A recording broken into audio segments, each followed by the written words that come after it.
You finally decide to watch a fairly old anime you've heard a lot about, and one thing you find quite compelling about it is its romantic subplot. The male lead and the female lead are, well, maybe they're not so much well written as they are intriguing. There's a there, and you do know that they get together in the end, but well, that's sort of the hitch. They get together in the end. It's a pretty long show, but for the entire duration, one side of the romantic subplot won't be able to spit it out, and the other either won't develop feelings or won't realize they have feelings, and you say to yourself, well, what did I expect? That is, let's be real here, a very strange thing to think. Lots of people have this feeling when watching an anime or basically any other story. Of course they won't do X, even if I wish they would. X is something that just doesn't happen in these stories.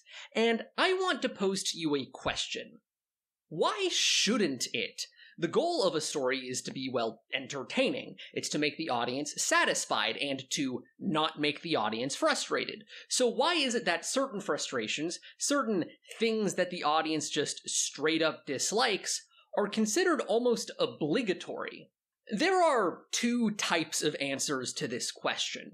The first is to say that old stories did things that way because they more or less had to. Say what you will about love triangles, however frustrating they do get people to keep reading.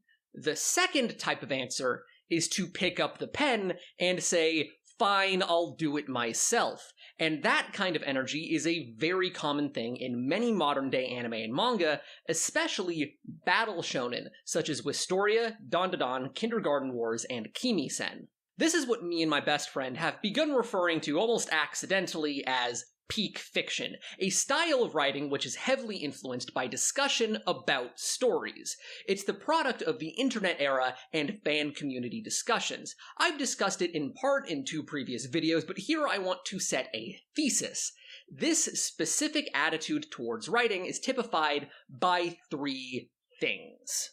First is a large degree of post-irony, which is to say, subversions which are not treated as subversions. What if a battle shonen was turned on its head because the 2 rival characters fell in love at first sight is something that could absolutely be used to set up to a satire. It's the kind of playing with tropes that is primed for comedy, but there's also a genuine story there. Why let it be merely a subversion? The concept of a rival character, a fairly utilitarian trope of battle shonen anime, is treated not as an obligation or a tool in the tool belt, but a well-loved tradition that is being commented on, twisted, and affectionately played with. It's the kind of thing that is born from a simultaneous love of the genre, as well as a desire to not do things the exact same way, a desire to see the genre grow. And that brings us to the second quality that defines peak fiction, selective retention of tradition. Do you love dramatic love stories with tons of pining, but hate how characters never admit how they feel? Just have the male lead admit his feelings for the female lead in episode 2 as explicitly romantic, and then just put plot barriers between them. Keep the parts you love, take out the parts you hate. And don't just cut out the stuff you hate, pile on the things that you love. Do you have so many rival character tropes you're into that you can't fit them all into one blorbo? Make 2 rival characters. Make 3. Who cares? It's your story. While many old battle shonens had large casts, this was often a product of their length. When it comes to stories like Dandadan, the author throws in new tropey weirdos with fun gimmicks for the love of the game. Wistoria breezes through all kinds of classic tropes of scholastic battle shonens, from school-wide competitions to training arcs to winning over Volcell's Severus Snape, not out of a desire to figure out things to do with itself, but because of all of the things it wants to get done while avoiding all of the bits it doesn't want to waste its time on.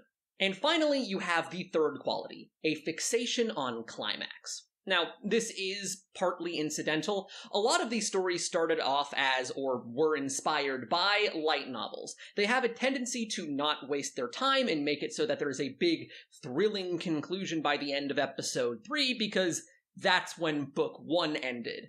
But it goes beyond that. In stories like Dawn to Dawn and Kindergarten Wars and Wistoria, all of which started as manga, when an action set piece happens, there is the question of how they make it as climactic as possible. Not just in terms of scale, but how do you make this chapter feel like the season finale? This is the inevitable result of filling your story with things that you love. All of it deserves a proper conclusion. Why do the male lead and female lead have to announce their feelings well before the end of the story? Because we don't have any time to spare. Someone has their big epiphany in basically every fight scene because the author has thought up 15 different characters with 1 to 5 grand epiphanies each, and we can't be wasting our time.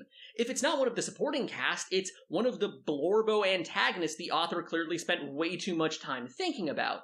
This isn't plot structure, it's your Tumblr mutual keyboard smashing about their original characters. Now, I know nothing that I described about any of these shows is unique, but that's also the point. Peak fiction isn't a revolution of new ideas, but of new ways of ordering and structuring your ideas. One that has the same timbre as someone online saying, wouldn't it be sick if there was a show that did X, but instead did Y? It is born of internet forums and self-awareness, of a desire to not just tell a story, but to retell a story better. Fiction for people who already know what kind of fiction they like, giving them what they already know they've been looking for. Peak fiction.